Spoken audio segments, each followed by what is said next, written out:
हम अपनी आराधना जारी रखेंगे। अंजीर के पेड़ से ये शिक्षा लो, जैसे ही उसकी टहनियाँ कोमल हो जाती हैं और उनमें अंकुर फूटने लगते हैं, तो तुम जान जाते हो कि ग्रीष्मकाल निकट है। इसी तरह जब तुम इन बातों को होते देखोगे तो जान लेना कि वह निकट है, वरन द्वार पर ही है। हम लोग प्रार्थना में अपने सरों को झुकाएंगे।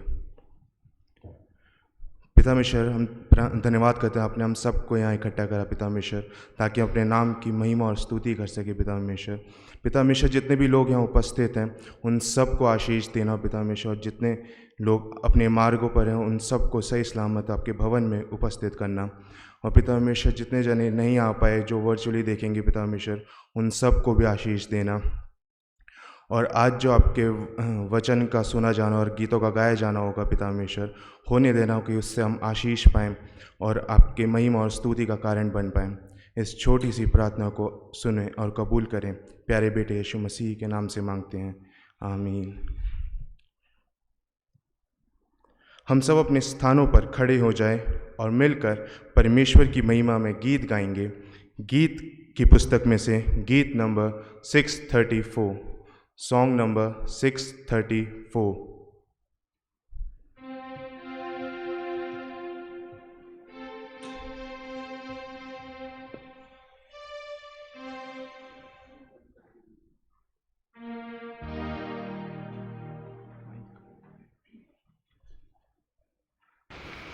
हेलो,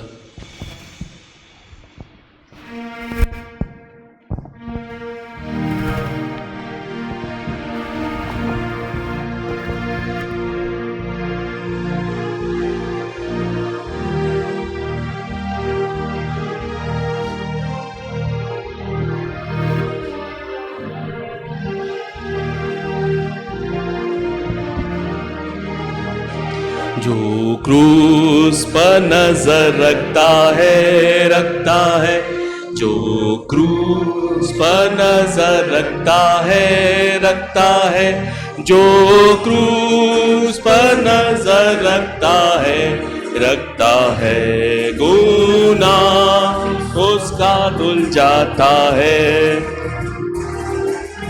गुनेगार क्यों है उदास, जल्दी आ तू यीशु पास, उसी में तो कामिल फतह है। गुनेगार क्यों है उदास, जल्दी आ तू यीशु पास, उसी में तो कामिल फतह है। रूपा की कुव्वत काफी है, काफी है, रूपा की कुव्वत काफी है, काफी है, रूपा की कुव्वत काफी है, काफी है, यीशु में कुव्वत काफी है। गुनेगार क्यों है उदास, जल्दी आ तू यीशु पास, उसी में तो कामिल फतह है। गुनेगार क्यों है उदास, जल्दी आ तू यीशु पास, उसी में तो कामिल फतह है। हमको शैतान से लड़ना है, लड़ना है, हमको शैतान से लड़ना है, लड़ना है, हमको शैतान से लड़ना है, लड़ना है, और उस पर गालिब आना है। गुनेगार क्यों है उदास, जल्दी आ तू यीशु पास, उसी में तो कामिल फतह है। गुनेगार क्यों है उदास, जल्दी आ तू यीशु पास, उसी में तो कामिल फतह है।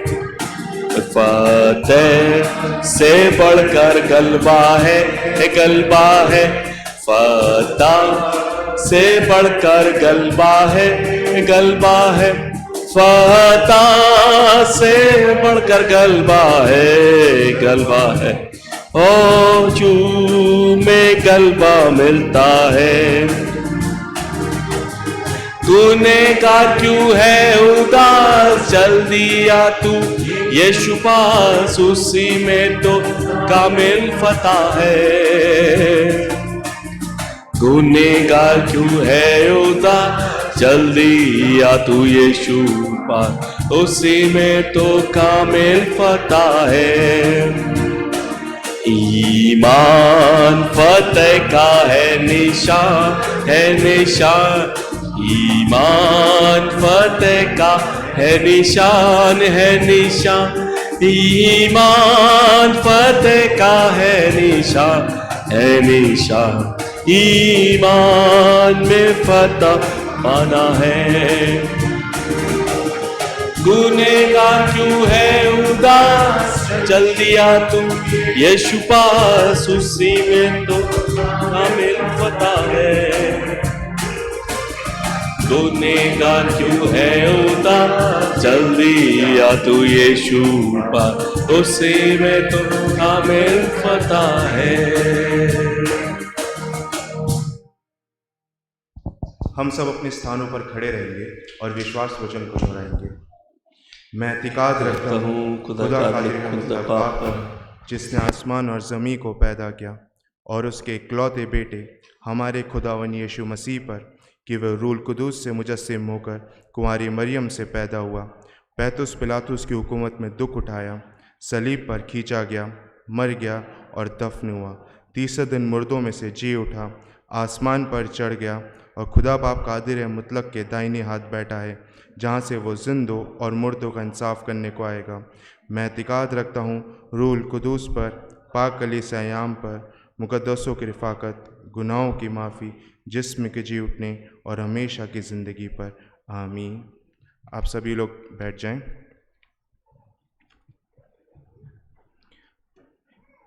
ये समय होगा कि हम प्रार्थना में चलेंगे। मैं रिक्वेस्ट करूंगा नवनीत भैया से कि वो आएं और हमारी प्रार्थना में अगुवाई करें।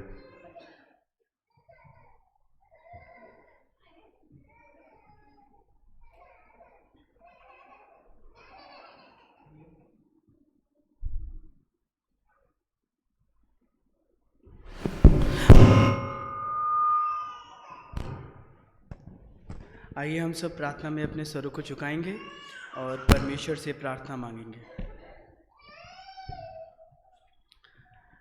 महान सामर्थी अनुग्रहकारी परमेश्वर, प्रभु जी हम आपका धन्यवाद करते हैं सुंदर समय के लिए प्रभु जी, जो अपने आपने हम सब के जीवन में दिया है पिता परमेश्वर की प्रभु जी, हम आपके समीप आ सकें पिता परमेश्वर और आपका पवित्र नाम ले सकें प्रभु जी।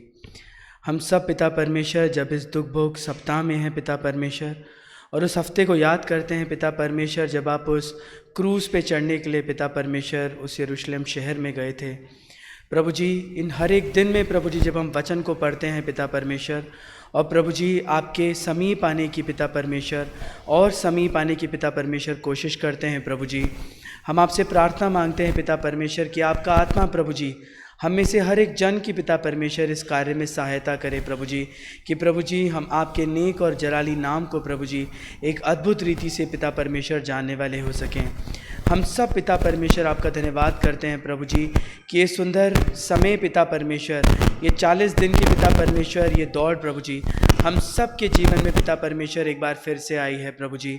पिता परमेश्वर ये समय है जब हम अपने जीवन को पिता परमेश्वर तब्दील करना चाहते हैं पिता परमेश्वर, और प्रभु जी आपके वचनों को पढ़कर, आपके वचनों को सुनकर प्रभु जी, और पिता परमेश्वर आपके जीवन को जानकर पिता परमेश्वर, हम सब पिता परमेश्वर इन 40 दिनों में प्रभु जी अपने जीवन में एक तब्दीली लाना मांगते हैं पिता परमेश्वर।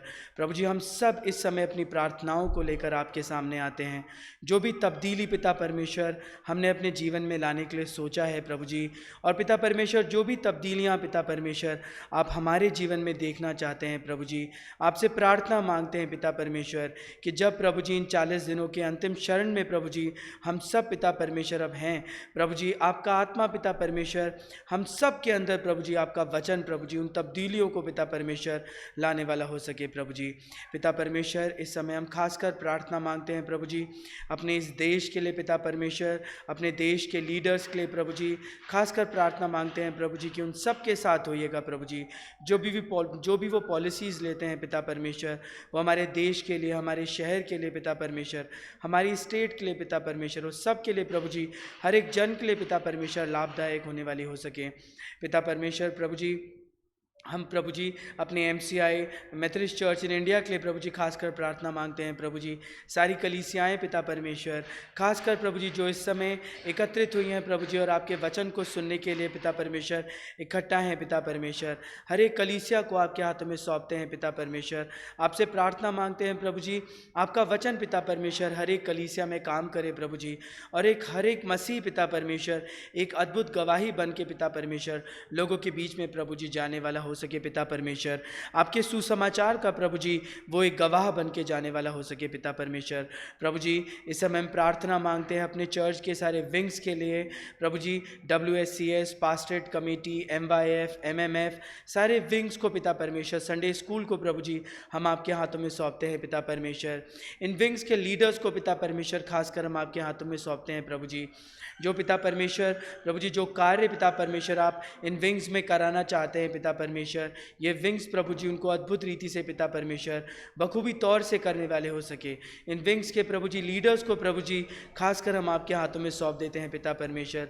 हम आपसे प्रार्थना मांगते हैं प्रभु जी कि अपने विजन से प्रभु जी आप उन सबको भर दें पिता परमेश्वर, जिससे कि प्रभु जी ये सारे जो कलीसिया के अंग हैं पिता परमेश्वर प्रभु जी वो केवल और केवल पिता परमेश्वर आपके स्वर्गीय राज्य के लिए पिता परमेश्वर कार्य करने वाले हो सके पिता परमेश्वर।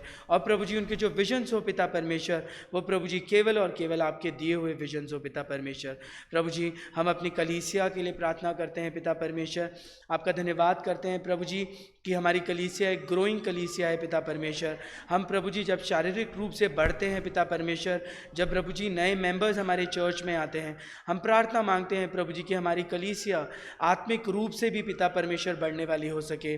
प्रभु जी आपका वचन पिता परमेश्वर हमारी कलीसिया में पिता परमेश्वर बहुत अच्छी रीति से पिता परमेश्वर कार्य करने वाला हो सके। और प्रभु जी केवल शारीरिक रूप से ही नहीं पिता परमेश्वर, पर प्रभु जी हमारी कलीसिया पिता परमेश्वर आत्मिक रूप से भी प्रभु जी आपके वचन में बलवंत होने वाले हो सके पिता परमेश्वर। अपने कलीसिया के सारे बुजुर्ग लोगों को प्रभु जी हम आपके हाथों में सौंप देते हैं पिता परमेश्वर। प्रार्थना मांगते हैं प्रभु जी मौसम में जो बदलाव है प्रभु जी आप हर एक बुजुर्ग को प्रभु जी अपने हाथों में संभाल के रखेगा प्रभु जी, क्योंकि हम जानते हैं प्रभु जी हमारे आशीषों के प्रभु जी यही सोते हैं प्रभु जी जिनकी तरफ से प्रभु जी हमें आशीषें मिलती हैं। प्रभु जी खासकर आपका चंगाई भरा हाथ प्रभु जी इन सब के ऊपर चाहते हैं। जो भी प्रभु जी हमारे कलीसिया में लोग हैं प्रभु जी जो बीमार हैं, हम चाहते हैं, हम जानते हैं प्रभु जी कि धर्मी पे विपत्तियां पड़ती तो हैं प्रभु जी, पर आप उन सब विपत्तियों से उसको रिहाई बख्शते हैं पिता परमेश्वर। जो भी तब्दीली पिता परमेश्वर आप उस इंसान के जीवन में लाना मांगते हैं पिता परमेश्वर, हम प्रार्थना मांगते हैं प्रभु जी कि इन विषम परिस्थितियों में प्रभु जी वो इंसान पिता परमेश्वर एक नया मनुष्य बन के निकले प्रभु जी, और जैसा आप चाहते हैं पिता परमेश्वर एक कुमार की नाई पिता परमेश्वर आप उसको वो तब्दीली देने वाले हो सके पिता परमेश्वर। और प्रभु जी वो एक नया जीवन बन के पिता परमेश्वर अपनी अद्भुत गवाही प्रभु जी कलीसिया में पिता परमेश्वर लोगों के प्रोत्साहन के लिए रख सके पिता परमेश्वर। जो लोग प्रभु जी कलीसिया में बुरी परिस्थिति में है पिता परमेश्वर, चाहे वो आत्मिक रूप से हो पिता परमेश्वर, चाहे फाइनेंशियल हो प्रभु जी, चाहे शारीरिक रूप से हो पिता परमेश्वर, उन सब चीज़ों को पिता परमेश्वर हम आपके हाथों में सौंप देते हैं प्रभु जी। आपसे प्रार्थना मांगते हैं पिता परमेश्वर कि प्रभु जी इन परिस्थितियों में पिता परमेश्वर जब प्रभु जी वो जीवन में प्यासे हैं पिता परमेश्वर, तो प्रभु जी वो आपके वचन की मिठास को पिता परमेश्वर एक अद्भुत रीति से पिता परमेश्वर अपने जीवन में जानने वाले हो सकें।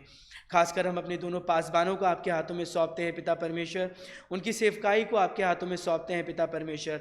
हम आपसे प्रार्थना मांगते हैं कि आपने उनको चुना है पिता परमेश्वर, और प्रभु जी जैसे कि पिता परमेश्वर वो अभी तक चलते आए हैं, और प्रभु जी आपने अपने तोड़े उनको दिए हैं और अपने विजन्स उनके अंदर डाले हैं पिता परमेश्वर। हम आपसे प्रार्थना मांगते हैं कि अपने विजन्स की भरपूरी आप उनको दें और अपने वचन का ज्ञान उनको दें पिता परमेश्वर, जिससे कि प्रभु जी वो आपके वचन से पिता परमेश्वर अपनी कलीसिया को भरने वाले हो सकें।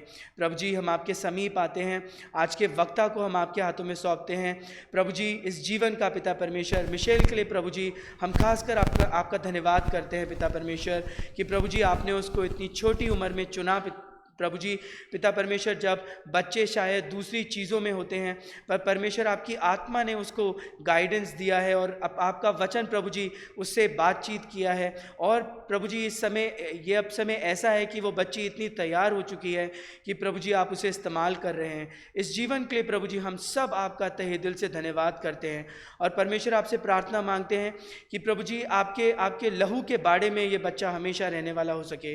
कोई भी शैतान की युक्तियां और कुछ भी दिक्कतें, कुछ भी ऐसी परिस्थिति जो उस बच्चे को इस मार्ग से हटा सकती है, उसको हम यीशु मसीह के नाम से डांट कर दूर कर देते हैं और इस जीवन को प्रभु जी हम आपके हाथों में सौंप देते हैं। आज पिता परमेश्वर, जब ये बच्ची आपके वचन को प्रभु जी हमारे बीच में बोती है, तो वो नहीं पिता परमेश्वर, पर आपका आत्मा प्रभु जी उसके द्वारा पिता परमेश्वर हम सब से बात करने वाला हो सके। और जो ये वचन रूपी बीज हम सब के जीवन में बोया जाता है, ये वचन रूपी बीज प्रभु जी हम सब के हृदय में एक फलदायी वृक्ष बनने वाला हो सके, जिससे कि प्रभु जी इस वृक्ष में जब फल लगे पिता परमेश्वर, तो हमारा जीवन प्रभु जी उन फलों को प्रदर्शित करे पिता परमेश्वर, और उन फलों के द्वारा हमारे नाम को नहीं पर आपके नाम को प्रभु जी महिमा मिलने वाले हो सके पिता परमेश्वर। हम सब के हृदयों को आपके हाथों में सौंप देते हैं। हम सब के हृदय ऐसी भूमि बने प्रभु जी कि हम आज के वचन को अपने जीवन में पिता परमेश्वर एक उपजाऊ भूमि की तरह पिता परमेश्वर उसको रख सकें और पिता परमेश्वर उसको रोज सींचने वाले हो सकें। हर एक चीज़ के लिए प्रभु जी हम आपका धन्यवाद करते हुए आने वाले समय को आपके हाथों में सौंपते हुए इस दुआ को यीशु मसीह के नाम से मांग लेते हैं, आमीन। आए हमारे बाप, तू जो आसमान पर है, तेरा नाम पाक माना जाए, तेरी बादशाहत आए, तेरी मर्जी से आसमान पर पूरी होती है, ज़मीन पर पूरी हो। हमारे रोज़ की रोटी आज हमें बख्श दे, जिस तरह अपने कसूरवारों को हम माफ़ करते हैं, तू भी हमारे कसूरों को माफ़ कर। हमें आजमाइश न पड़ने दे, बल्कि बुराई से बचा, क्योंकि बादशाहत, कुदरत और जलाल हमेशा तेरे हैं, आमीन।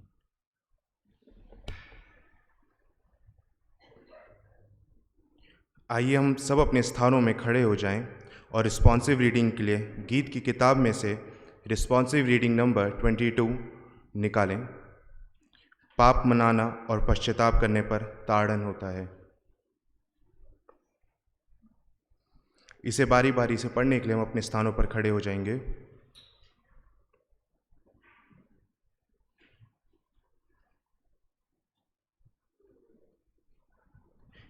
हे परमेश्वर, अपनी करुणा के अनुसार मुझ पर अनुग्रह कर, अपनी बड़ी दया के अनुसार मेरे अपराधों को मिटा दे।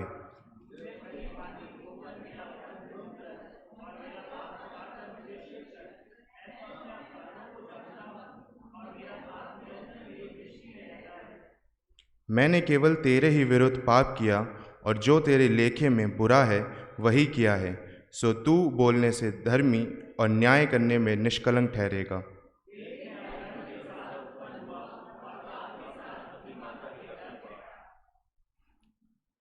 देख, तू हृदय की सच्चाई से प्रसन्न होता है और मेरे मन में ज्ञान सिखाएगा।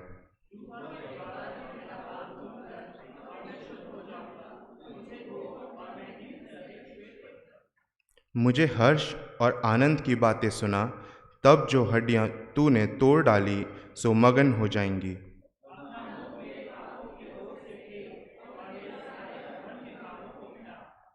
परमेश्वर मेरे लिए शुद्ध मन सिरज और मेरे भीतर स्थिर आत्मा नए सिरे से उपजा।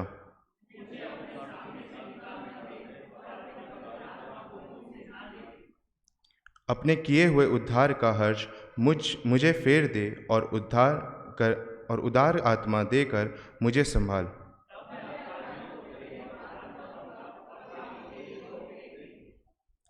हे परमेश्वर, हे मेरे उद्धारकर्ता परमेश्वर, मुझे खून से छुड़ा, मैं तेरे धर्म का जय जयकार करूँगा।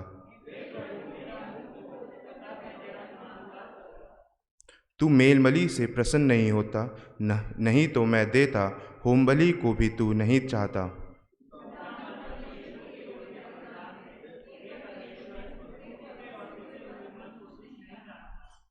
प्रसन्न होकर सियोन की भलाई कर, यरूशलेम की शहरपनाह को तू बना। सब साथ मिलके पढ़ें।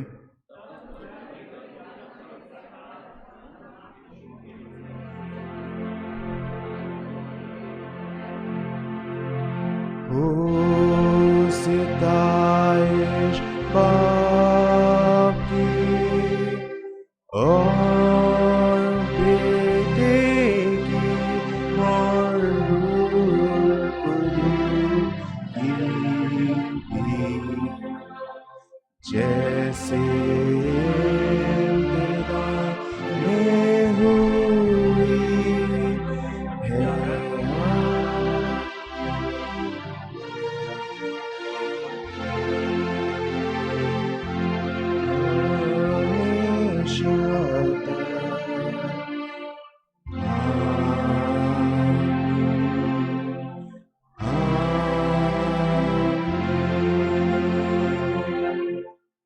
आप सब अपने स्थानों पर बैठ जाएं। अब ये समय होगा, हम एक स्पेशल सॉन्ग सुनेंगे मिस्टर अमितोष सिंह से।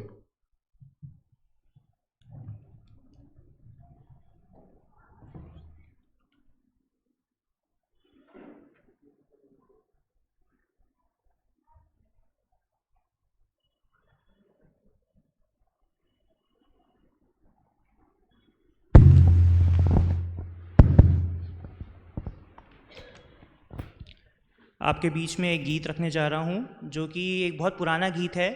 संडे स्कूल में हमने सीखा था। उस समय इसका मायने उतने ज़्यादा समझ में नहीं आता था, लेकिन अब जब इस गीत को गाता हूँ तो इसका काफ़ी मायने समझ में आता है और ये लगता है कि ये अपने आप के लिए एक समय है, ये देखने के लिए कि समय जाता जा रहा है और हमें जागने की ज़रूरत है। आपको भी इस गीत आता होगा तो मेरे साथ गुनगुनाइएगा। संडे स्कूल में हम में से कई लोगों ने ये सीखा है। जागो सोने वालों। जागो सोने वालों, वक्त जाने लगा, आज तुमको जगाने कोई आया है।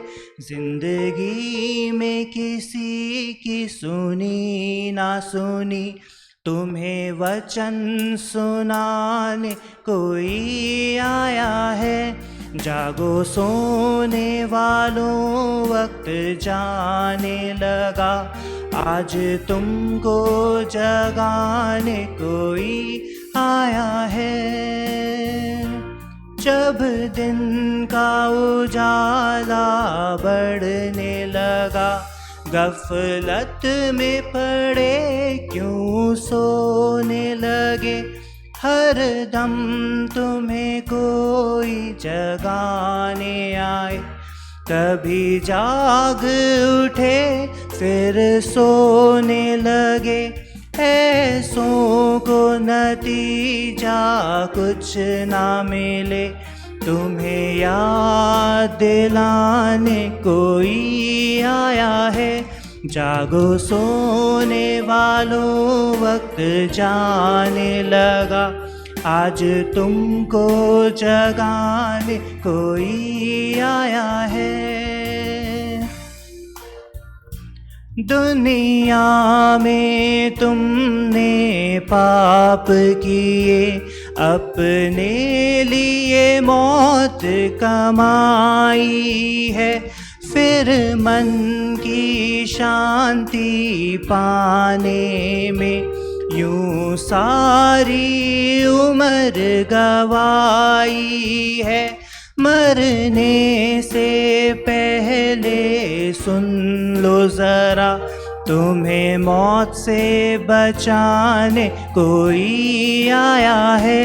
जागो सोने वालों, वक्त जाने लगा, आज तुमको जगाने कोई आया है। जागो सोने वालों, आ जाओ यीशु के कदमों में, छोड़ो ये दुनिया की बातें। जो ना माने मिट जाते हैं, जो बच जाते जीवन पाते। ऐसा ना समय फिर आए कभी, तुम्हें जीवन दिलाने कोई आया है। जागो सोने वालों, वक्त जाने लगा, आज तुमको जगाने कोई आया है। जिंदगी में किसी की सुनी ना सुनी, तुम्हें वचन सुनाने कोई आया है। जागो सोने वालों।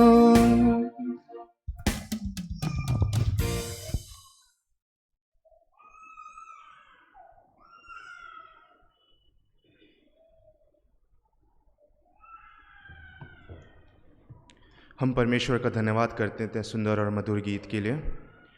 अब समय होगा अनाउंसमेंट के लिए पादी रेवरेंड अमित सैमुअल के द्वारा।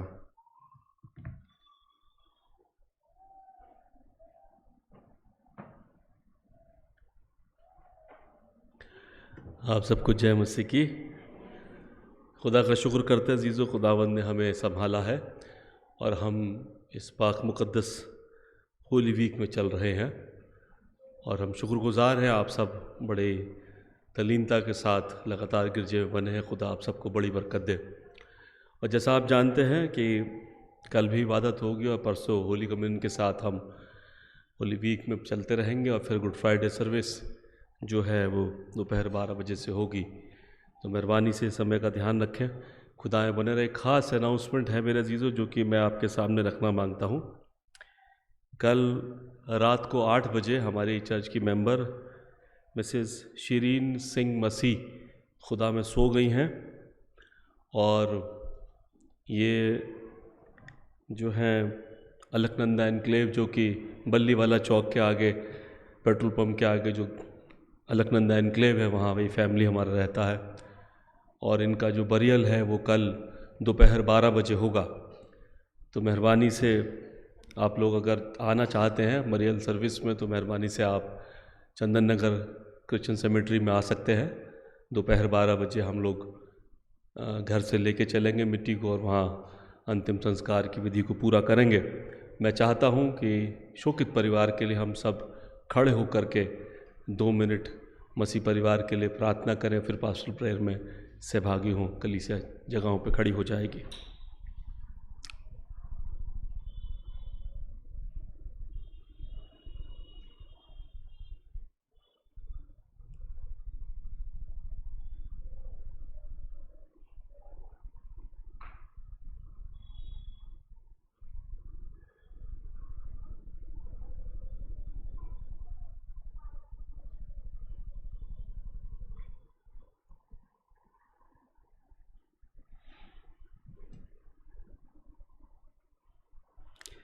प्यारे खुदावंद, हम आपके चरणों में आते हैं स्वामी, क्योंकि खुदावंद हमारे हृदय दुख के भाव से भरे हैं। हमारी चर्च की सदस्य, हमारी बुजुर्गवार, कल रात को 8 बजे आपने उनको अपने पास बुला लिया। उन्होंने अपनी ज़िंदगी की इस जर्नी को पूरा किया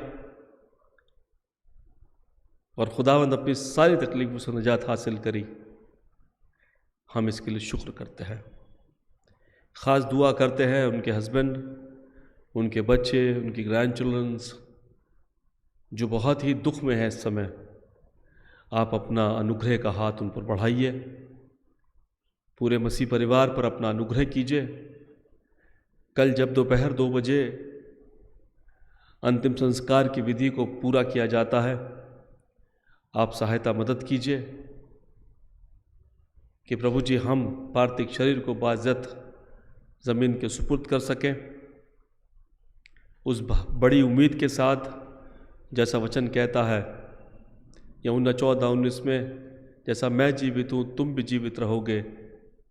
आपके आगमन पर खुदावन वो कब्र से जीवित होकर के अपने बच्चों से मिल सकेंगी और हम सब अपने जीव से मिलेंगे। ये धन्य आशा के साथ हम उनके पार्थिव शरीर को ज़मीन के हवाले करेंगे। तो खुदावन इत्मीनान और तसल्ली दे, आशीषित कर और हम सबको हमारी ज़िंदगी के दिन गिनना सिखा और हम सब के साथ हो। प्रार्थना जीवित प्रभु यीशु के नाम से मांगते हैं, आमीन। Please be seated.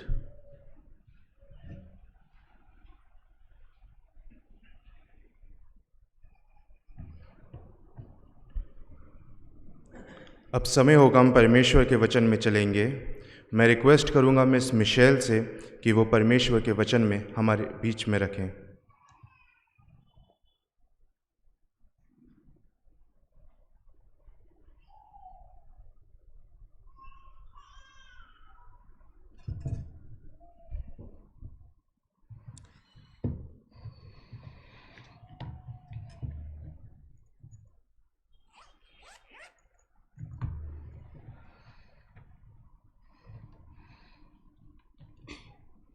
Good evening everyone, praise the Lord. आप सभी को जय मसीह की। एंड हम लोग इस वचन में, इस टाइम में जाने से पहले एक छोटी सी प्रार्थना में चलेंगे। परमेश्वर से उसकी बुद्धि, अकल और समझ को मांगेंगे ताकि हम इस वचन को समझ सकें और अपनी लाइफ में इसे एक्शन में भी पुट कर सकें। Let us all pray. पिता परमेश्वर, हम आपके सामने आते हैं, अपने सरों को झुकाते हैं और अपने मनों को दीन करते हैं, और परमेश्वर आपसे प्रार्थना करना चाहते हैं समय के लिए जो आपने हमें दिया, इस सुंदर शाम के लिए आपने हमें दिखाई, इस नए दिन के लिए जो आपने हमारी ज़िंदगियों में ऐड किया, उन सभी लोगों के लिए जो हमारे साथ जुड़े हैं, जो जितने भी लोग अभी रास्तों में आ रहे हैं, जो नहीं आ पाए, सबको प्रोटेक्टेड रखें, सबको सेफ़ एंड साउंड रखें परमेश्वर। उनके घर जाते वक्त भी उनके साथ में बने रहें। एंड परमेश्वर इस वचन से हर किसी को आशीषित करें, इस वचन में अपनी उपस्थिति दीजिए परमेश्वर। एंड जो बोलने वाला हो वो मैं नहीं बल्कि आप हो परमेश्वर, आपकी आत्मा बात कर रही हो सभी लोगों से। मैं सब प्रार्थना करती हूँ परमेश्वर, सभी लोगों को आपके हाथों में रखती हूँ, इस समय को आपके हाथों में रखती हूँ और प्रार्थना को मांगना चाहती हूँ आपके प्यारे और मीठे नाम में, आमीन। और उपदेश करके उनसे कहा, क्या ये नहीं लिखा है कि मेरा घर सब जातियों के लिए प्रार्थना का घर कहलाएगा, पर तुमने इसे डाकुओं की खो बना रखा है। हम सब इस वचन को जानते हैं। ये है मरकुस उसका 11वां अध्याय और उसकी 17वीं आयत, मार्क चैप्टर 11 और उसकी 17th वर्स। आज का रेफरेंस जो है वो वर्स 12 से वर्स 21 तक है। हमें यहाँ पे डिस्प्ले पे दिखाएंगे भैया, और हम जैसे रीड करते जाएंगे। ये जो स्पेसिफिक वर्स है, ये 2 वर्सेस का मिक्सचर है। जब हम इसके बारे में पढ़ें तो जीसस यहाँ पे 2 ओल्ड एंशिएंट प्रोफेटिक वर्सेस को यूज़ करते हैं। पहली वर्स जो हमें मिलती है जहाँ पे प्रार्थना के घर के बारे में बात की गई है, प्रार्थना का भवन। परमेश्वर कहता है मेरा घर सारी जातियों के लिए प्रार्थना का भवन कहलाएगा। वो है यशाया उसका 56th चैप्टर और उसकी 7वीं आयत, 7th वर्स। आप इसको खोल सकते हैं अगर आप चाहें तो, और वहाँ पे ये वर्स लिखी हुई है जहाँ पे यशाया हमें बताता है कि परमेश्वर की क्या वाणी है।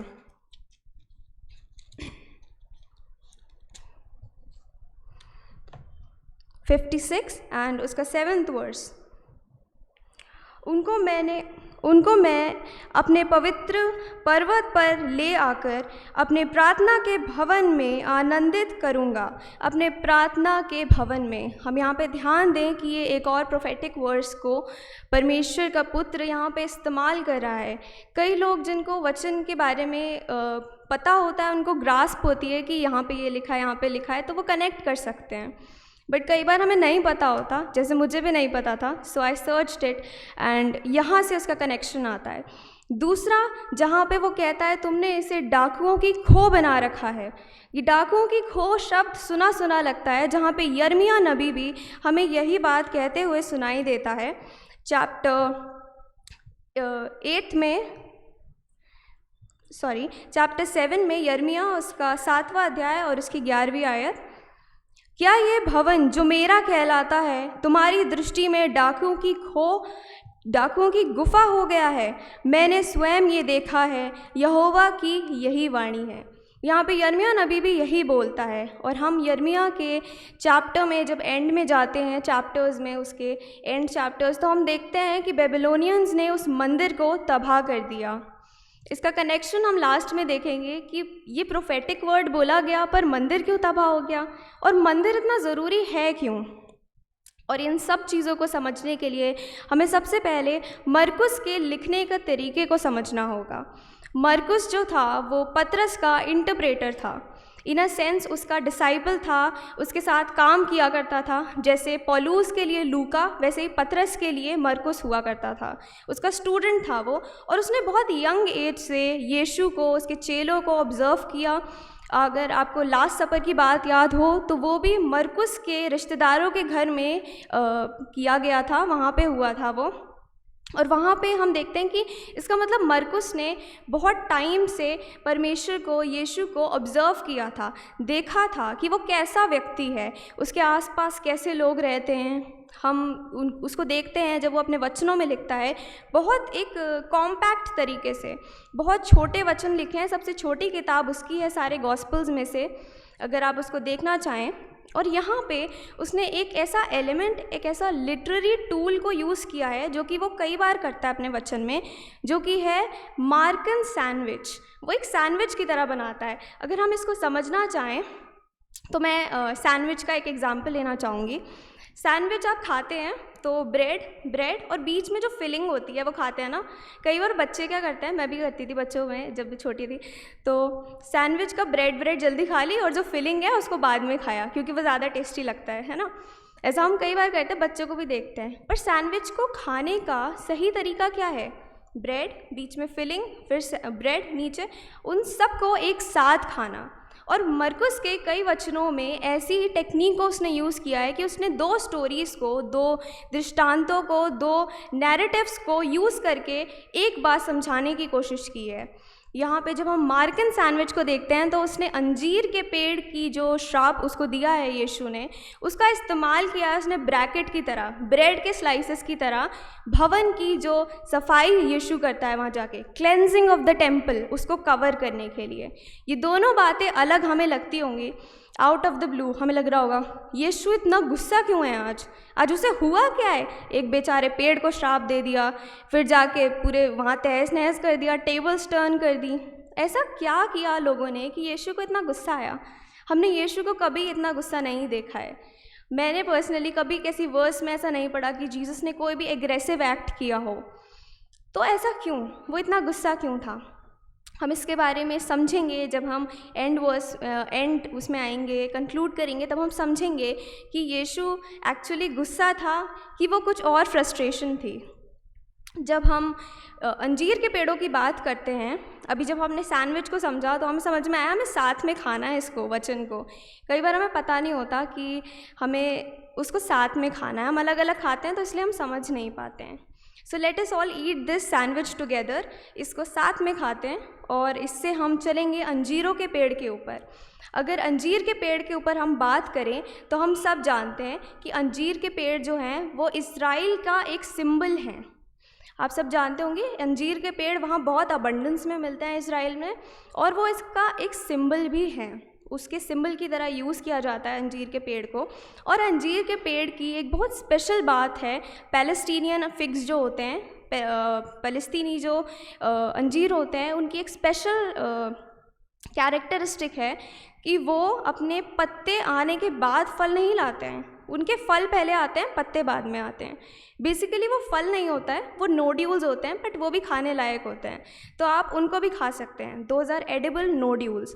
तो बेसिकली अगर मैंने आपको ये बात बताई है, अगर आप दूर से एक अंजीर के पेड़ को देखें और वहाँ पत्ते देखें आपको, तो आप क्या सोचेंगे? अरे यार इसमें फल होगा, इसमें नोड्यूल्स तो होंगे, मैं भूखा हूँ तो मैं खा तो सकता हूँ।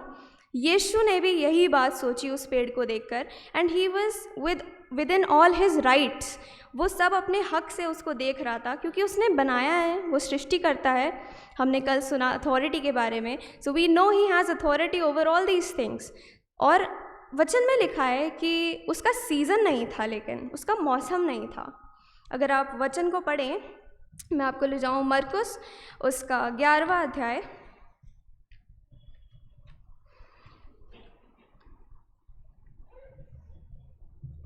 तो उसकी 12 से 14 तक हम पढ़ेंगे।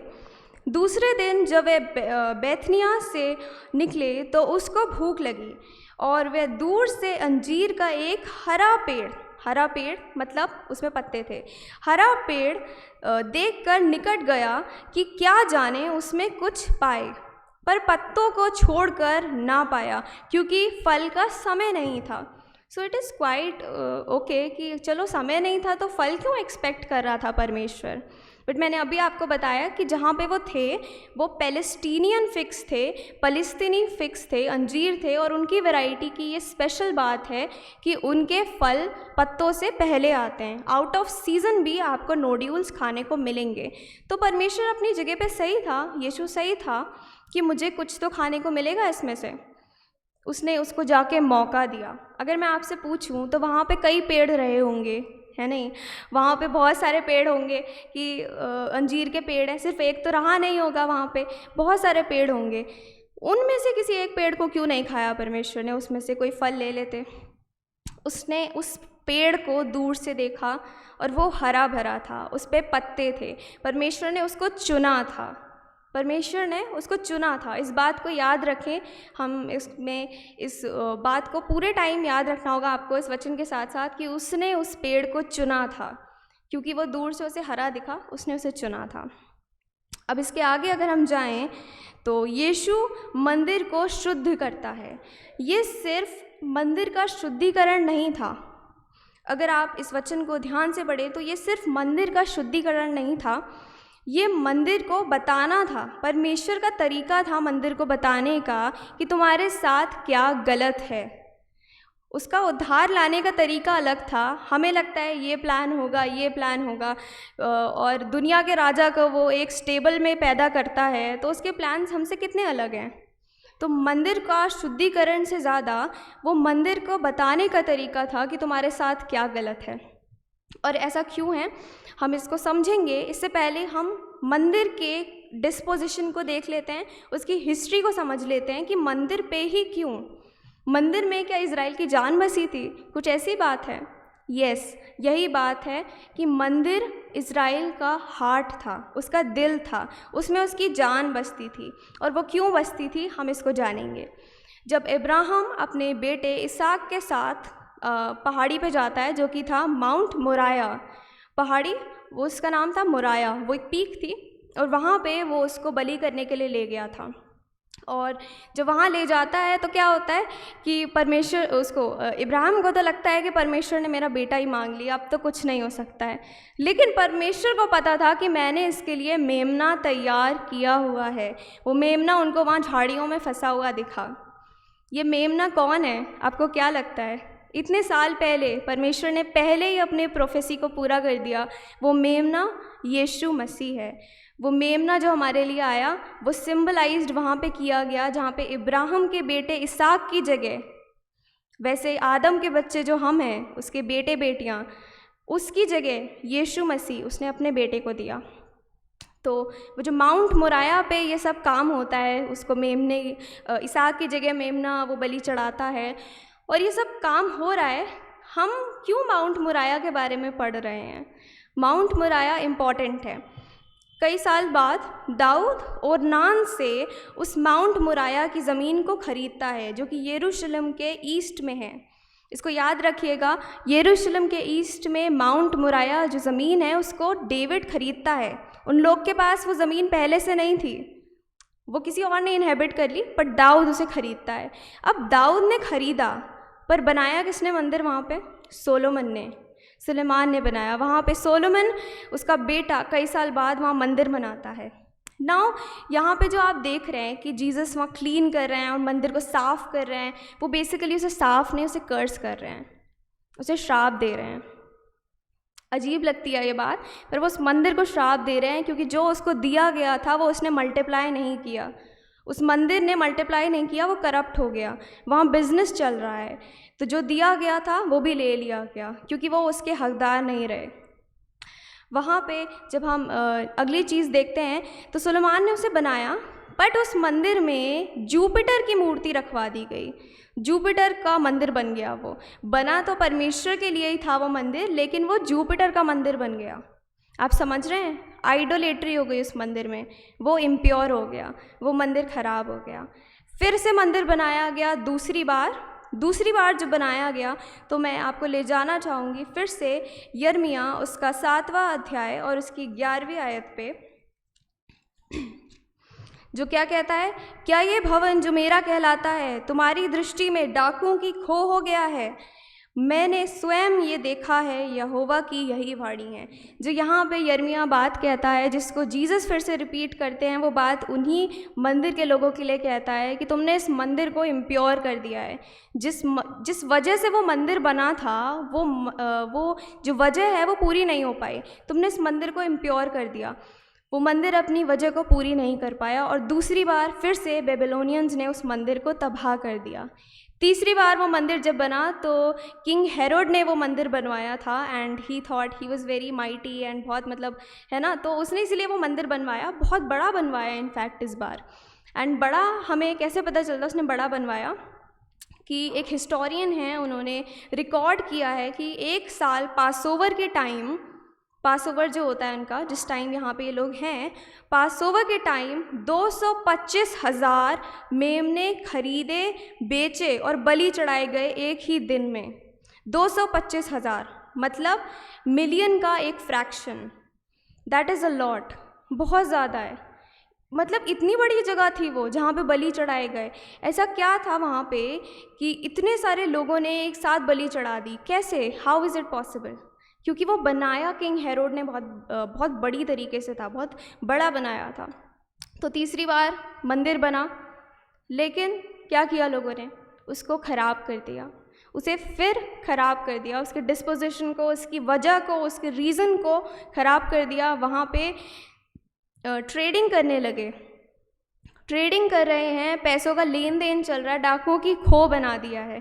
जिस शब्दों का इस्तेमाल करके यिर्मयाह ने प्रोफेसी की, उन्हीं शब्दों का इस्तेमाल करके यीशु ने भी प्रोफेसी करी फिर से कि ये मंदिर अब करप्ट हो चुका है, यहाँ पे आइडोलेट्री हो गई है। आइडोलेट्री किसी भी चीज़ की हो सकती है, पैसों की भी हो सकती है, जिसको लोगों ने वो बना दिया था। मंदिर का स्ट्रक्चर अगर हम देखें तो मंदिर में बहुत सारे डिविजन्स होते हैं और उनमें से जो सबसे आउटर मोस्ट कोर्ट होता है ना, आंगन, वो जेंटाइल्स के लिए, अन्य जातियों के लिए रखा गया था। अन्य जातियों के लिए इन अ सेंस कि जो जेंटाइल्स हैं, जो जूइश से नीचे हैं, उन्हें लगता था कि वो हकदार नहीं है परमेश्वर की प्रेजेंस को इतना फील करने के, तो उनको बाहर, सबसे बाहरी कोर्ट दिया गया था और वो वहीं पर अपनी वर्शिप कर सकते थे, बलि चढ़ा सकते थे और परमेश्वर की प्रेजेंस को वहीं फील कर लें, आगे नहीं जा सकते हैं वो टेम्पल में। थोड़ा ऑड साउंड हो रहा है, बट उस टाइम लोगों को यही लगा कि यही सही है, क्योंकि जेंटाइल्स क्लीन नहीं है, अनक्लीन है। यहूदी बहुत ज़्यादा ऊपर हैं और ऊपरी स्तर पर, मतलब बहुत हाई हैं, बहुत हाई स्टेटस है उनका, तो जेंटाइल्स को उन्होंने बाहर कर दिया।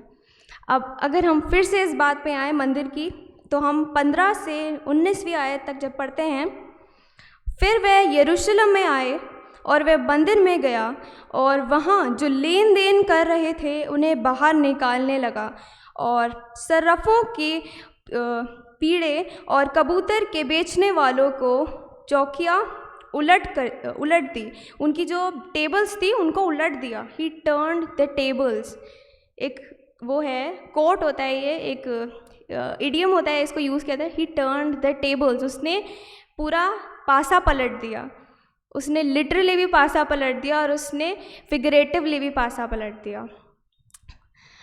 और मंदिर में से होकर किसी को बर्तन लेकर आने जाने ना दिया और उपदेश करके उनसे कहा, क्या ये नहीं लिखा है कि मेरा घर सब जातियों के लिए प्रार्थना का घर कहलाएगा, पर तुमने इसे डाकुओं की खो बना दी है। ये सुनकर महायाजक और शास्त्री उसके नाश करने का अवसर ढूंढने लगे, क्योंकि उससे डरते थे, इसलिए कि सब लोग उसके उपदेशों से चकित होते थे और प्रतिदिन सांझ होते ही वह नगर से बाहर जाया करता था। तो जीसस अपनी प्रेयर करने चले जाते हैं, बट उससे पहले हम ये क्या पढ़ते हैं कि जीसस ने इतना अग्रेसिव एक्ट क्यों किया। पहले तो अंजीर के पेड़ को कर्स कर दिया, श्राप दे दिया, उस पर फल नहीं थे, सिर्फ इसीलिए इतना गुस्सा हो गए कि इतना अग्रेशन आ गया, उसको कर्स कर दिया। वो बेचारा इनोसेंट पेड़, उसके ऊपर तो फल भी नहीं था, उसका सीज़न भी नहीं था, अब वो मुरझा जाएगा। अगली जब हम वर्स पढ़ते हैं 20 से 21, फिर भोर को जब वह उधर से जाते थे तो उन्होंने उस अंजीर के पेड़ को जड़ तक सूखा हुआ देखा, वो सूख गया है। जो प्रोफेसी, जो प्रोफेटिक मिरेकल जो जीसस कर रहे हैं वहाँ पे, वो पूरा हो गया। पतरस को वह बात स्मरण आई और उसने उससे कहा, हे रब्बी, देख ये अंजीर का पेड़ जिसे तूने श्राप दिया था सूख गया है। मतलब वो हो गया। अब एक और बात अगर हम देखें, दिस इज़ अ फैक्ट कि ये बाइबल का अकेला डिस्ट्रक्टिव मिरेकल है, एक ऐसा चमत्कार जो कि डिस्ट्रक्शन के लिए यूज़ किया गया, पेड़ के डिस्ट्रक्शन के लिए। इसके अलावा यीशु ने हर चीज़ कंस्ट्रक्टिव की है, पर ये डिस्ट्रक्टिव है, पर ये भी हमारे अच्छे के लिए था और हम इसको समझेंगे। जब हम यहाँ देखते हैं उसने मंदिर को उलट पुलट कर दिया। ये कौन सी जगह है? जो मैंने अभी मंदिर की डिस्पोजिशन को आपके सामने रखा, ये वो जगह है जहाँ पे जेंटाइल्स प्रे किया करते थे, उनकी जगह थी। उसे भी घेर दिया, उसको भी धंधे की जगह बना दी, उसको भी अपना जो काम है लेन देन पैसे का, बाइंग और सेलिंग, इसका काम बना दिया उसको। मतलब जो जेंटाइल्स ऑलरेडी परमेश्वर से इतने दूर हैं, वे और दूर हो गए। जूइश तो अपना आराम से वर्शिप कर रहे हैं, उनके अंदर, उसके मंदिर के अंदर उनके पास जगह है, वो वहाँ पे वर्शिप कर सकते हैं, पूरी जगह उनकी है। पर बेचारे जेंटाइल्स, अन्य जाति, जिनको परमेश्वर के बारे में वैसे ही नहीं पता, उनकी उस जगह को भी डाकुओं की खो बना दिया। और इसी वजह से यिर्मयाह ने भी प्रोफेटिक वर्स दी थी, जिसकी वजह से वो बेबीलोनियंस ने उस मंदिर को तबाह कर दिया। और अब ये थर्ड टाइम है जब मंदिर फिर से तबाह होगा। कुछ 40-50 साल बाद रोमन्स इसको मंदिर को तबाह कर देंगे यीशु के डेथ के बाद। सो हम देख रहे हैं कि कितनी बार ये मंदिर खड़ा हुआ गिर गया, खड़ा हुआ गिर गया, खड़ा हुआ और फिर गिर गया। क्या ये हमारी लाइफ्स की तरह नहीं है? थोड़ा हमारी ज़िंदगियों की तरह, हमारे जीवनों की तरह हम राइचियसनेस में बढ़ने की कोशिश करते हैं, कभी आगे बढ़े, कभी मंदिर बना पर फिर वो गिर गया, कभी बेबीलोनियंस ने तोड़ दिया तो कभी रोमन्स ने तोड़ दिया, कभी हमने अपने श्राप अपने सर खुद ही ले लिए। इज़न्ट दैट ऑब्वियस कि हमने ही कुछ ना कुछ गलत किया जिसकी वजह से हमारे मंदिर गिरते गए। ये मंदिर हमें क्या दिखाता है कि इज़राइल की डिस्ट्रक्शन परमेश्वर ने पहले से ही प्रोफेस कर दी थी। हम जब इन वचनों को देखते हैं तो हम समझ पाते हैं कि अब हमें समझ में आ रहा है, हम ये क्लीनिंग नहीं थी, ये सिर्फ क्लीनिंग नहीं थी मंदिर की, फिगरेटिवली क्लीनिंग थी, हटा दिया, यहाँ से हटा दिया, टेबल टर्न कर दी, बट ये क्लीनिंग वैसे नहीं थी जैसे हमें लगा था स्टार्टिंग में। आपको नहीं लगता वो लोग फिर से आ गए होंगे अगले दिन? वो क्या कह रहे होंगे, अरे यार वो कल एक पागल आदमी आ गया था, उसने जाके हमारी टेबल्स गिरा दी और सारा धंधा चौपट हो गया कल। ऐसा कुछ सोचा होगा लोगों ने। कौन यीशु पे विश्वास कर रहा था उस समय? 2000 साल आकर भी हम सब विश्वास नहीं कर रहे हैं, तो सोचिए उस समय कितने लोगों ने विश्वास किया होगा। और वहाँ पे लोगों ने सोचा होगा, अरे यार वो कल आदमी आ गया, कल का पूरा प्रॉफिट ख़राब हो गया, ये टेबल ही टर्न कर दी जाके। क्या करना चाह रहा था वो? लोग समझ नहीं पाए, पर अब हम उसको समझ सकते हैं। उन रेफरेंसेस को पकड़ के हम देख सकते हैं, उनको अंडरस्टैंड कर सकते हैं।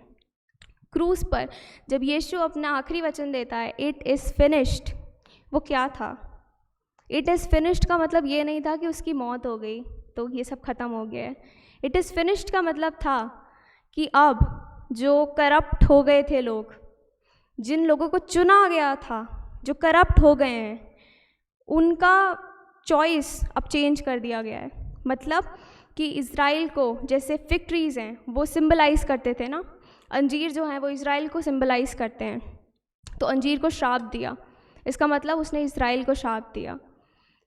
फिग ट्री की कर्सिंग जो थी वो कोई रैंडम चीज़ नहीं थी आउट ऑफ द ब्लू, वो हमारे फलों को दिखाने की कोई बात नहीं थी। वो दिखाया जा रहा था कि कैसे उसने मंदिर को भी श्राप दिया है जब उसने अंजीर के पेड़ को श्राप दिया। हमें समझने की ज़रूरत है कि जो चुने गए हैं उनको अपनी लाइफ को मेंटेन करना ज़रूरी है। इज़राइलियों ने अपनी लाइफ को मेंटेन नहीं किया। पाम संडे के दिन होसन्ना होसन्ना बोला कि हमें एक मसीहा की ज़रूरत है, लेकिन क्या उन्होंने उस बात को समझा? हम भी कई बार प्रार्थना में बोलते हैं, परमेश्वर हमारी ज़िंदगी में आ, परमेश्वर हमें रिफॉर्म कर, परमेश्वर हमें ये दे वो दे, बट क्या हम उसके लिए तैयार हैं? क्योंकि ब्लेसिंग्स से पहले टेम्पटेशंस आएंगे, ब्लेसिंग्स से पहले टेम्पटेशंस आएंगे, उसका हमें ध्यान रखना है। क्रूस पर जब वो ये कहता है इट इज़ फिनिश्ड, तो इसका मतलब बिज़नेस ख़त्म, तुम जो कर रहे हो उसकी अब कोई वैल्यू नहीं है। इज़राइल कोई स्पेशल चीज़ नहीं रह गई है अब, वो होती थी स्पेशल क्योंकि तुम्हें मौके दिए गए।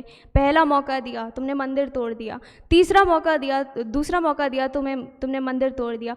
तीसरा मौका दिया, तुमने तब भी मंदिर को ढा दिया, और इस बार तो यीशु को ढा दिया, जिसने बोला कि तुम इस मंदिर को ढा दो और मैं इसे तीसरे दिन फिर से खड़ा कर दूंगा। यहाँ पे हम समझ पाते हैं कि यीशु ने अपनी लाइफ दी हमें, जो कि बहुत सिग्निफिकेंट थी।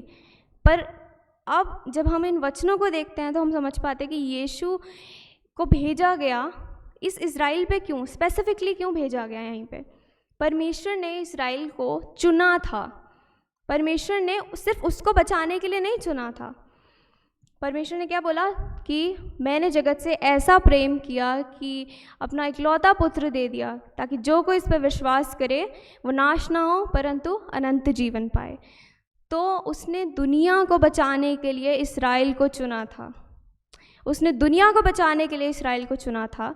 उस क्रॉस पे जाने के लिए यीशु को चुना था। उसने हर एक चीज़ को चुना था पहले से। पर इस्राएल अप टू स्टैंडर्ड नहीं हो पाया, वो स्टैंडर्ड पे खड़ा नहीं हो पाया। वो सिर्फ पत्ते दिखाते हुए रह गया। उसके सिर्फ पत्ते दिख रहे थे, उसके ऊपर अंजीर नहीं थे, उस पर फल नहीं थे, ऐसा कोई फल जो परमेश्वर खा सके। हम स्टार्टिंग में वचन में देखते हैं क्या कह रहा है कि उसको भूख लगी। उसको जब भूख लगती है तो वो आकर देखता है किस पेड़ पर पत्ते हैं। पत्ते हैं इसका मतलब फल होना ज़रूरी है, पर उस पेड़ पर फल नहीं थे। ये उस टाइम इज़राइलियों को सिग्निफाई करता है और इस टाइम हमें। क्या हमारी लाइफ के अंदर सिर्फ पत्ते हैं? क्या हम सिर्फ पत्तों को दिखाते हैं और कोई फल नहीं हम प्रोड्यूस कर पा रहे हैं? क्या हम कोई भी ऐसा फल प्रोड्यूस नहीं कर पा रहे हैं जिसे परमेश्वर खाए और खुश हो और बोले कि शाबाश मेरे बच्चों, तुमने इतना अच्छा काम किया? क्या हम ये समझ पा रहे हैं कि परमेश्वर ने क्या किया था? अगर मैं आप सबसे पूछूं तो आप तो जीसस को जानते हैं, बट कई नॉन क्रिश्चियंस लोग से भी अगर मैं पूछूं तो वो क्या बोलेंगे? उनको इज़राइल के बारे में पूछा जाए, सबसे पहला चेहरा उनके दिमाग में जो आएगा वो है यीशु। इज़राइल अब इज़राइल नहीं रह गया है, इज़राइल यीशु बन चुका है। यीशु इज़राइल बन चुका है। यीशु हमें बचाने आया इज़राइल के थ्रू। एंड वैसे ही हम समझ पा रहे हैं कि अंजीर सिग्निफाई करता है इज़राइल को।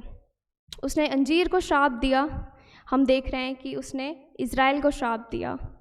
हम समझ पा रहे हैं यहाँ पे कि परमेश्वर कितना क्रोधित है। अब जब जो सवाल मैंने स्टार्टिंग में रखा था कि यीशु इतना क्रोधित क्यों है, क्योंकि वो चाहता है कि अन्य जातियाँ उसके बारे में जानें, पर हम जाने नहीं दे रहे हैं उस बात को आगे। जैसा इज़राइलियों ने उस समय किया वैसा हम अब कर रहे हैं। हम लोगों को नहीं बताते परमेश्वर के बारे में, उसके वचन के बारे में। जब भी लोग चर्च के बारे में सुनते हैं तो देखते हैं कि उनको जीसस से ज़्यादा ऑफरिंग्स के बारे में पता होता है, उनको जीसस से ज़्यादा गानों के बारे में और सेंटा क्लॉज के बारे में पता होता है, पर उन्हें यीशु के बारे में नहीं पता, क्योंकि हम उन्हें पता नहीं चलने दे रहे हैं। जैसा उस समय हुआ था कि जेंटाइल्स के लिए जो जगह थी उसे भी व्यापार की जगह बना दिया गया था। हमने भी क्या अभी ऐसा करा हुआ है? मैं इस पूरे वचन को इससे कंक्लूड करना चाहूँगी। एक क्वेश्चन आपसे पूछना चाहूँगी सबसे, क्या हमने भी अपनी लाइफ्स को उस खाली अंजीर के पेड़ की तरह प्रेजेंट किया है कि हमारे ऊपर फल नहीं है पर हमारे ऊपर सिर्फ पत्ते हैं? क्या हम जेंटाइल्स को, क्या हम उन लोगों को जो यीशु के बारे में नहीं जानते उनको प्रिवेंट करते हैं जानने से? क्योंकि हमें पता होना चाहिए यीशु ने कितना बड़ा बलिदान दिया हमारे लिए। He died on that cross for our sins, he bore all that torture. उसने वो सारा दुख सहा हमारे लिए। तो क्या हम इतना भी नहीं कर सकते? वो हमारे लिए मरा, क्या हम उसके लिए जी नहीं सकते? आइए हम सब लोग इस वचन को कंक्लूड करते हुए एक छोटी सी प्रार्थना में चलेंगे।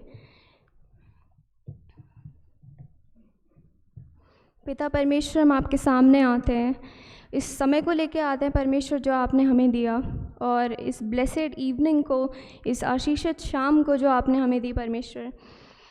ये जितने भी लोग हमारे साथ बैठे हैं उनके परिवारों को परमेश्वर, उन लोगों को, उनके आत्मिक जीवनों को, उनके पर्सनल लाइफ्स को, हर एक बात को, हर एक लाइफ को जो हमारे सामने, उसको आपके सामने लाते हैं परमेश्वर और आपके हाथों में रखते हैं। इस समय के लिए परमेश्वर आपका धन्यवाद, इस वचन के लिए आपका धन्यवाद परमेश्वर, हर एक बात के लिए आपका धन्यवाद। मैं प्रार्थना करती हूँ परमेश्वर हर एक इंसान के लिए, हर एक व्यक्ति के लिए जो हमारे साथ नहीं जुड़ पाया, पर आप उनको इस वचन से आशीषित करें जब वो इसको बाद में देखते हैं। परमेश्वर, मैं प्रार्थना करना चाहती हूँ इस वचन के लिए स्पेशली कि हमने जो पढ़ा और हम इसे समझ पाएँ कि हम वो खाली अंजीर का वृक्ष ना बने, वो फल रहित अंजीर का वृक्ष ना बने, बल्कि पत्ते जो हैं वो डेकोरेशन के लिए सिर्फ रखें और फलों को प्रोड्यूस करें, अपने विश्वास में आगे बढ़ें, और जितने जेंटाइल्स हैं, जितने लोग नहीं जानते आपके बारे में, उनको आपके बारे में बताएं। ऐसी जीवनों को हम लीड करें परमेश्वर।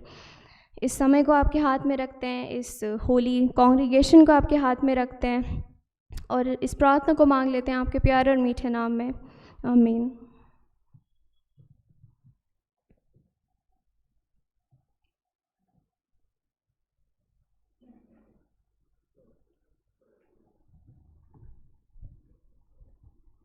हम परमेश्वर का धन्यवाद करते हैं सुंदर वचन के लिए।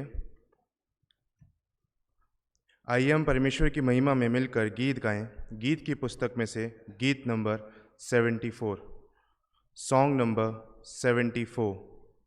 इस गीत को गाने के लिए हम सब अपने स्थानों पर खड़े हो जाएं और इसी दौरान आज का हदिया भी ले लिया जाएगा।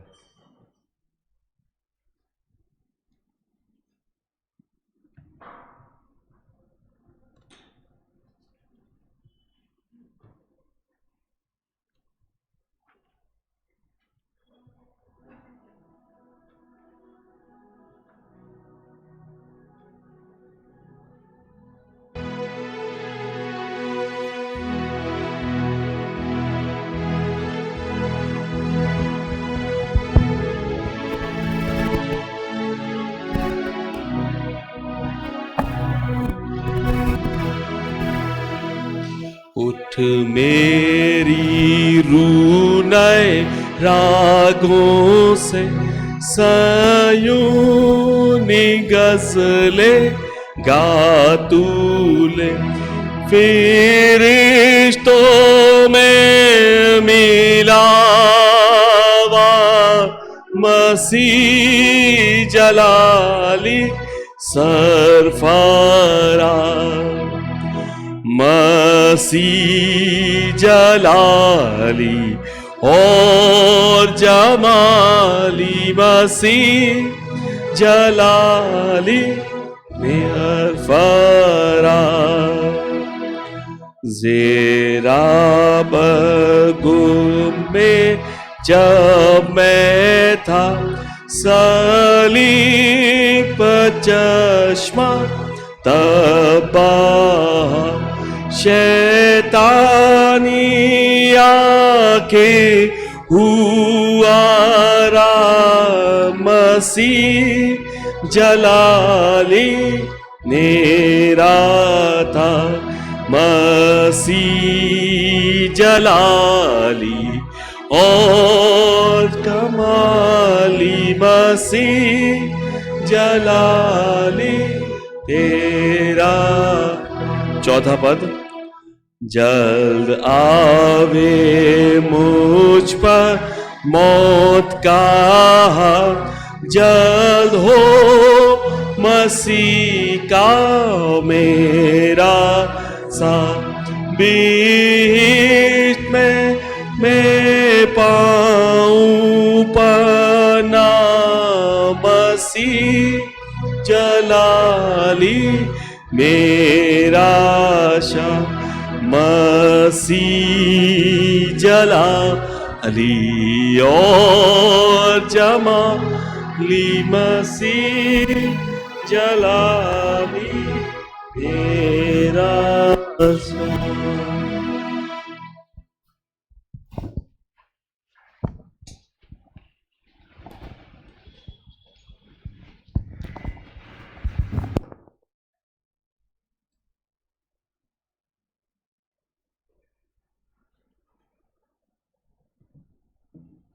मैं रिक्वेस्ट करूंगा रेवरेंड अमित सैमुअल से कि वो हदिये के लिए प्रार्थना करें और आशीष वचन से हमें रुखसत करें। आइए दुआ मांगे। प्यारे खुदावंद, बड़ी शुक्रगुजारी के साथ हम खुदावंद आपके कदमों में आते हैं। प्यारे बापा आसमानी, हमको ये खूब समझ में आया बापा आसमानी, जो हैकल खुदावंद तेरी इबादत के लिए बनी थी, जो हैकल खुदावंद इसलिए बनी थी कि उसमें परस्तिश हो, वही खुदावंद लोगों ने बिगाड़ दी। और बापा आसमानी, आप उसे देख करके सह न सके और खुदावंद वो चाबुक उठाया बापा आसमानी और कहा, तुमने मेरे बाप के घर को डाकुओं की खो बना दिया।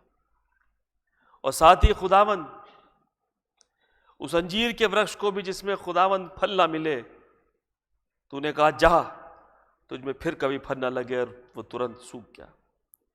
खुदावन हैकल तो फिर भी बनाई जा सकती है खुदावन, कई बार तोड़ी गई फिर बार बनी, मगर अंजीर के वृक्ष में एक बार जब वो सूख गया तो दोबारा जिंदगी का मौका नहीं। खुदावन हम शुक्रगुजार होते हैं आज अंजीर के वृक्ष से प्यारे खुदावन तुम्हें सिखाना मांगता है कि तुम्हें दोबारा मौका नहीं मिलेगा अगर तुम्हें फल ना मिले।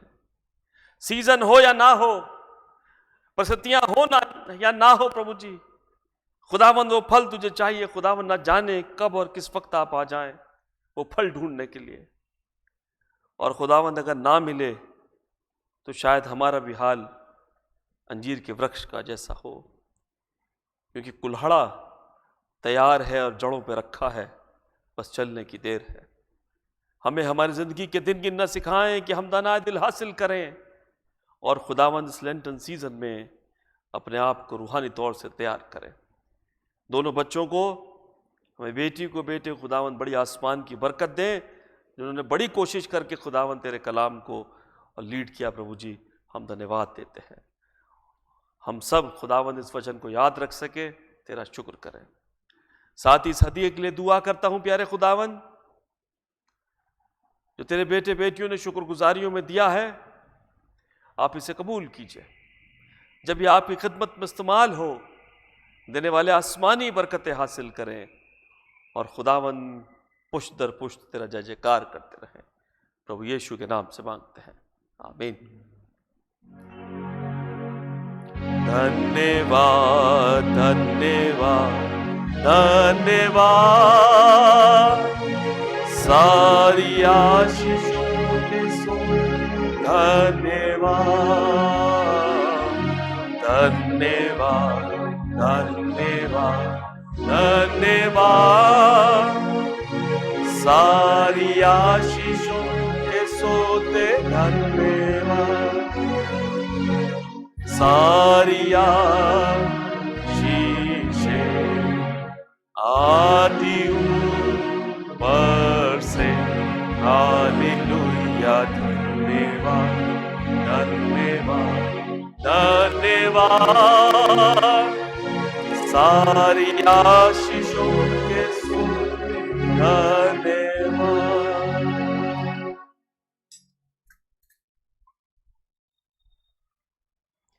कलमाए बरखात से रुखसती लेंगे।